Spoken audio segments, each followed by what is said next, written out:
iPhone 17 unboxing by Papa. Mama.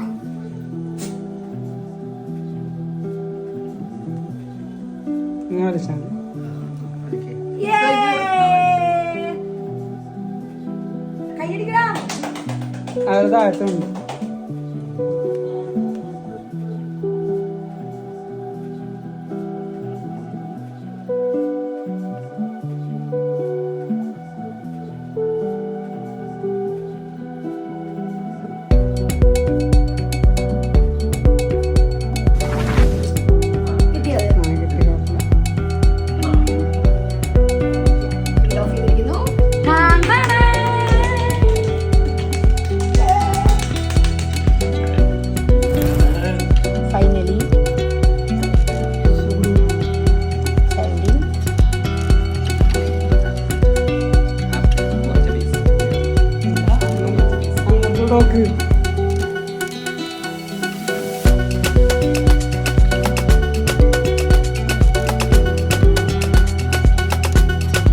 അങ്ങനെ ഞാനും എടുത്തു എൻ്റെ പുതിയ iPhone 17 എന്ന് പറഞ്ഞ പുതിയ സീരീസ്.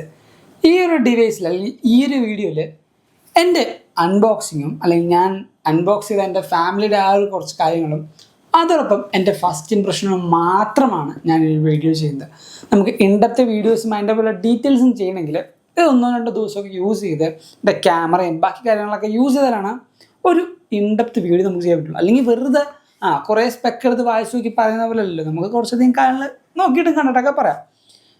16-ഉം 17-ഉം ലുക്ക് വൈസ് വലിയ വ്യത്യാസമൊന്നും ഫീൽ ചെയ്യില്ല, പക്ഷേ നമുക്ക് കയ്യിൽ പിടിക്കുമ്പോൾ വ്യത്യാസമുണ്ട്.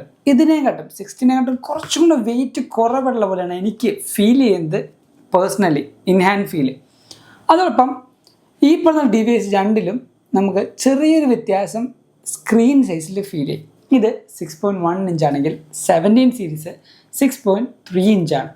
സോ അതുകൊണ്ട് തന്നെ കയ്യിൽ പിടിക്കുമ്പോൾ വെയ്റ്റിൻ്റെ കാര്യമില്ല, കയ്യിൽ പിടിക്കുമ്പോൾ ഈ പറയുന്ന സൈസിന് വ്യത്യാസമുള്ളതുകൊണ്ട് നമുക്ക് ആക്സസിബിലിറ്റി അല്ലെങ്കിൽ റീച്ചബിലിറ്റി കുറച്ചുകൂടെ എളുപ്പവും ഈ പറഞ്ഞ 16-ലാണ്.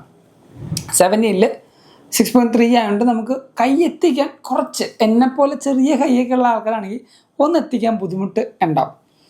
അടുത്തൊരു കാര്യം, ഡിസ്പ്ലേ.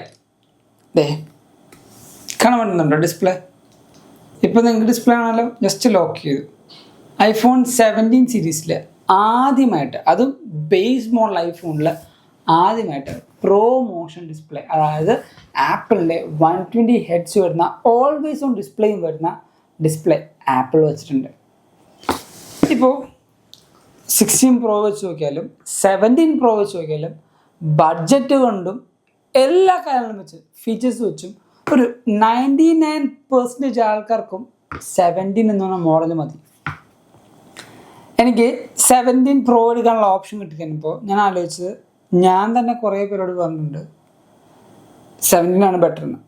അപ്പം ഞാൻ 17 എടുക്കുക, 17 പ്രോ എടുത്തു കഴിഞ്ഞാൽ എനിക്ക് അതിൻ്റെ ഫീച്ചേഴ്സ് ഒന്നും മനസ്സിലാവില്ല. ഞാൻ 17 എടുത്ത് എനിക്ക് ഏറ്റവും ഇഷ്ടപ്പെട്ടത് ഓൾവേസ് ഓൺ ഡിസ്പ്ലേയും ബാക്കി കാര്യങ്ങളാണ്. ആൻഡ് ഇതിൽ നമുക്ക് ഡ്യുവൽ ക്യാമറ റെക്കോർഡിങ് വരുന്നുണ്ട്. അതിനേക്കാൾ എനിക്ക് ഏറ്റവും ഇമ്പ്രസ്ഡ് ആയത് ഈ പറഞ്ഞ ഡിവൈസിൻ്റെ ക്യാമറ. ജസ്റ്റ് ഞാൻ ഇതേപോലെ നമ്മുടെ ഈ പറഞ്ഞ ഒറ്റ സോഫ്റ്റ് ബോക്സിൽ നിന്ന് ഒരു ഫോട്ടോസ് എടുത്ത് നോക്കി. അതിൻ്റെ ഈ പറഞ്ഞ 18 മെഗാ പിക്സൽ, ആക്ച്വലി 24 മെഗാ പിക്സലാണ് കേട്ടോ. 24 മെഗാ പിക്സലിൻ്റെ സെൻറ്റർ അല്ലെങ്കിൽ ഈ പറഞ്ഞ സെൻറ്റർ സ്റ്റേജും കൂടെ ഉണ്ടാകുന്ന ഫ്രണ്ട് ക്യാമറയിൽ 18 മെഗാ പിക്സലിൻ്റെ നമുക്കൊരു ക്വാളിറ്റി ഡെലിവറി ചെയ്യുന്നുണ്ട്. ഒരു സ്ക്വയർ ഷേപ്പായിട്ട് വരുന്ന ഒരു പിക്സൽ അല്ലെങ്കിൽ ഈ പറഞ്ഞ സെൻസറാണ്, അത് എല്ലാവർക്കും അറിയാം. അതിൽ നമുക്ക് ഫോട്ടോ കട്ട് ചെയ്ത് ലാൻഡ്സ്കേപ്പായിട്ടും പോർട്രേറ്റായിട്ടും ലഭിക്കുന്നുണ്ട്. ആൻഡ് ഫോട്ടോ എടുക്കാൻ നേരം നമുക്ക് ഫോൺ തിരിക്കേണ്ട, ജസ്റ്റ് ഇങ്ങനെ തന്നെ പിടിച്ചിട്ട് നമുക്ക് പോർട്രേറ്റായിട്ടും ലാൻഡ്സ്കേപ്പായിട്ടൊക്കെ എടുക്കാൻ പറ്റും. വിച്ച് മീൻസ് എന്നെ സംബന്ധിച്ച് നല്ല കാര്യം തന്നെയാണ്. കാരണം വീഡിയോ ഷൂട്ട് ചെയ്യുമ്പോൾ നമ്മളിപ്പോൾ ഒരു വ്ളോഗ് എടുക്കുമ്പോൾ അല്ലെങ്കിൽ പെട്ടെന്നൊരു കാര്യം ഷൂട്ട് ചെയ്യുമ്പോൾ ഫോൺ അയ്യോ തിരിച്ചില്ല എന്ന് പറഞ്ഞ കോൺസെപ്റ്റ് മറക്കുക, സ്ട്രേറ്റായിട്ട് പിടിക്കുക. അപ്പോൾ പിടിക്കാൻ നമുക്ക് കുറച്ചുകൂടെ എളുപ്പമുണ്ട്, ഗ്രിപ്പ് ഉണ്ട്. ഇങ്ങനെ പിടിക്കുമ്പോൾ നമുക്ക് ഈ ഫിംഗേഴ്സിൻ്റെ അല്ലെങ്കിൽ ഈ ഭാഗത്തൊക്കെ നമുക്ക് വേറെ എടുക്കാൻ തുടങ്ങും. പക്ഷെ ഇങ്ങനെ പിടിക്കുമ്പോൾ കുറച്ചുകൂടെ ഗ്രിപ്പ്, കുറച്ചുകൂടെ താഴത്ത് ഫോണിൻ്റെ അടിയിൽ നമുക്ക് കുറച്ചുകൂടെ ഗ്രിപ്പ് കിട്ടും, ഷൂട്ട് ചെയ്യാൻ എളുപ്പമായിരിക്കും. സോ ഇങ്ങനെ വെച്ചുകൊണ്ട് തന്നെ നമുക്ക് കണ്ടിന്യൂസ് ആയിട്ടുള്ള ഈ പറഞ്ഞ യൂട്യൂബ് ലോങ് വീഡിയോയുടെ ഷോർട്സ് എടുക്കാൻ പറ്റും. എനിക്ക് മാത്രമല്ല, കോണ്ടന്റ് ക്രിയേഷൻ ചെയ്യുന്ന എല്ലാവർക്കും ഈ ഒരു ഓപ്ഷൻ വലിയ രീതിക്ക് തന്നെയാണ് യൂസ് ആകാൻ പോകുന്നത് അല്ലെങ്കിൽ ഇമ്പാക്ട് ചെയ്യാൻ പോകുന്നത്. പിന്നെ എനിക്ക് വന്ന വേറൊരു കാര്യമാണ്, എനിക്ക് ബ്ലാക്ക് കളർ കുറച്ചും ഇഷ്ടപ്പെട്ടു. ഗ്രീനാണ് ഞാൻ പേഴ്സണലി ആഗ്രഹിച്ചത്, പക്ഷേ ഗ്രീൻ കിട്ടാത്തതുകൊണ്ട് പിന്നീട് ഉണ്ടായ എൻ്റെ സെക്കൻഡ് ഓപ്ഷൻ ബ്ലാക്ക് ആയിരുന്നു. എനിക്ക് ബ്ലൂവിനോട് വലിയ താല്പര്യമൊന്നുമില്ല. ബ്ലാക്ക് എനിക്ക് ഏറ്റവും കൂടുതൽ ഇഷ്ടപ്പെടാൻ കാരണം എലഗൻ്റ് ആയിട്ട് ഫീൽ ചെയ്തു. അല്ലെങ്കിലും ബ്ലാക്ക് ഈസ് ഓൾവേസ് എന്താ പറയുക, എലഗൻറ്റ്, റിച്ച്, അങ്ങനെ എല്ലാം പറയാം. ബ്ലാക്ക് എനിക്ക് ഇഷ്ടമുള്ള കളർ തന്നെയാണ് ബ്ലാക്ക് കളർ എന്ന് പറഞ്ഞാൽ. സോ ബ്ലാക്ക് കളറാണെങ്കിൽ എനിക്ക് എന്താ പറയുക, പേഴ്സണലി ഈ കളർ കുറേ ഇഷ്ടമുള്ളത് കൊണ്ടും ബാക്കി എല്ലാ ഡ്രസ്സിൻ്റെ കൂടെ പോകുന്നതുകൊണ്ടും എനിക്ക് ബ്ലാക്ക് ആണെന്ന് സെക്കൻഡ് ഓപ്ഷൻ. ഗ്രീൻ എനിക്ക് കിട്ടിയില്ല, അതുകൊണ്ട് ഞാൻ ബ്ലാക്ക് എടുത്തു. ഈ പറഞ്ഞ കാര്യങ്ങളെല്ലാം ഒഴിച്ച് എൻ്റെ ഡിവൈസിൽ ബാറ്ററി ഹെൽത്ത് അത്യാവശ്യം നമുക്ക് എന്താ പറയുക, പുത്തൻ ഫോണായതുകൊണ്ട് അത്യാവശ്യം നല്ല ഫീൽ ചെയ്യും. എൻ്റെ 16 ഇപ്പോഴും 94% ബാറ്ററി ഉണ്ട്. അത്യാവശ്യം നല്ല രീതിക്ക് ഞാൻ യൂസ് ചെയ്യുന്നുണ്ട്. ഞാൻ ഗെയിംസ് ആയിക്കോട്ടെ ബാക്കി എല്ലാ കാര്യങ്ങളും ഞാൻ യൂസ് ചെയ്യുന്നത് 16 ഉണ്ടായിരുന്നു. സോ ബാറ്ററി ഈ വട്ടം വന്ന ബാറ്ററിയും അതേപോലെ അത്യാവശ്യം നല്ല രീതിക്ക് നിൽക്കും. ഒരു കൊല്ലം ഞാൻ ഈ ഫോൺ എടുത്തിട്ട് 16 എടുത്തിട്ട് ആ ഒരു കൊല്ലമായിട്ട് 94 ആയിട്ടുള്ളൂ. 300 സംതിങ് എന്തോ 332 അത്രയും പെർസെൻറ്റേജ് അല്ലെങ്കിൽ അത്രയും ബാറ്ററി ഹെൽത്ത് ബാറ്ററി സൈക്കിൾ ഞാൻ ചെയ്തിട്ടുണ്ട്. അത്ര ആയാൽ പോലും 366 ബാറ്ററി സൈക്കിൾ ഞാൻ ചെയ്തിട്ടുണ്ടെങ്കിൽ പോലും അത്യാവശ്യം നല്ല രീതിക്ക് ഈ ഫോൺ എനിക്ക് വേണ്ടി സർവൈവ് ചെയ്തിട്ടുണ്ട്. സോ അതേ സെയിം പെർഫോമൻസ് അല്ലെങ്കിൽ അതിനെക്കാട്ടും കുറച്ചുകൂടി ബെറ്റർ ആയിട്ടുള്ള ബാറ്ററി പെർഫോമൻസ് അല്ലെങ്കിൽ ആ ഒരു എന്താ പറയുക ലൈഫ് എനിക്ക് തരും എന്ന് ഞാൻ പ്രതീക്ഷിക്കുന്നുണ്ട്. നമുക്ക് എന്തായാലും ഔട്ട്ഡോറും അതേപോലെ അത്യാവശ്യം നല്ല ഗെയിംസ് കളിച്ച് നോക്കണം, എന്നാലാണ് ഈ പറഞ്ഞ ഡിവൈസിൻ്റെ ബാറ്ററി ഹെൽത്ത് നമുക്ക് മനസ്സിലാവുക. പിന്നെ ഒരു പുത്തൻ ഫോൺ എടുക്കുകയാണെങ്കിൽ ഒന്ന് ബാറ്ററി റീകാലിബ്രേറ്റ് ചെയ്യുക. എങ്ങനെയാണ് റീകാലിബ്രേറ്റ് ചെയ്യുന്നത് വെച്ചാൽ, ഇപ്പോൾ എൻ്റെ ഫോണിൽ 20% ചാർജ് ഉള്ളൂ. ഞാനത് കംപ്ലീറ്റ് ആയിട്ട് ട്രെയിൻ ചെയ്യും. അതായത് സ്വിച്ച് ഓഫ് ആവണമല്ലോ, ഫോൺ 0 സ്വിച്ച് ഓഫ് ആവണം ഞാൻ യൂസ് ചെയ്യും. അത് കഴിഞ്ഞിട്ട് 0 to 100 വരെ സിംഗിൾ ചാർജിലാണ് ചാർജ് ചെയ്യും. അത് കഴിഞ്ഞിട്ട് ഞാൻ ഫോൺ യൂസ് ചെയ്ത് ഈ പറഞ്ഞ ഡിവൈസൊക്കെ ആയിട്ട് ഈ പറഞ്ഞ ആപ്ലിക്കേഷൻസ് ബാക്കി കാര്യങ്ങളൊക്കെ ആയിട്ട് യൂസ് ആയിട്ട് എൻ്റെ ഡിവൈസിൻ്റെ ബാറ്ററി ഓട്ടോമാറ്റിക് കാലിബ്രേറ്റ് ആവും.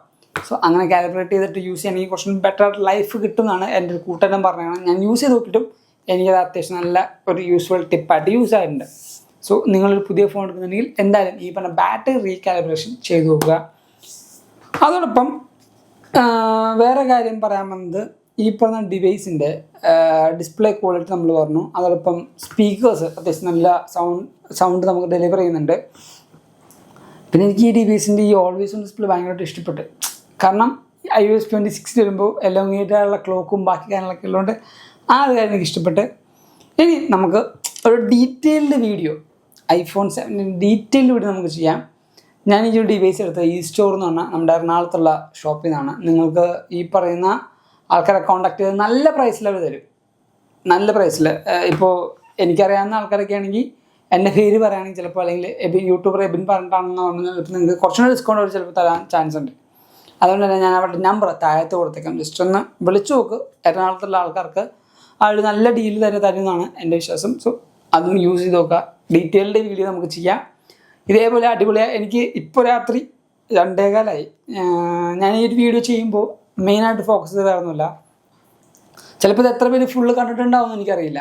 ഞാൻ ഈ ഒരു ഫോൺ എടുത്തപ്പോൾ ഒരു സന്തോഷം കൊണ്ടും നമുക്ക് ഈ പറഞ്ഞ അൺബോക്സിങ്ങും ഫസ്റ്റ് എന്താ പറയുക ഹാൻഡ്സ് ഓൺ ഫീലും അതെല്ലാം ഒരു ജസ്റ്റ് ഒരു വീഡിയോ ആയിട്ട് ചെയ്യണമെന്ന് തോന്നി. അതുകൊണ്ടാണ് ഞാൻ ഈ വീഡിയോ ചെയ്തത്. നമുക്ക് ഡീറ്റെയിൽഡ് വീഡിയോ കുറച്ചും കൂടെ എല്ലാ കാര്യങ്ങളും പ്രോപ്പറായിട്ട് സ്ക്രിപ്റ്റ് ചെയ്ത് ചാർട്ട് ചെയ്ത് നമുക്ക് ചെയ്യാം.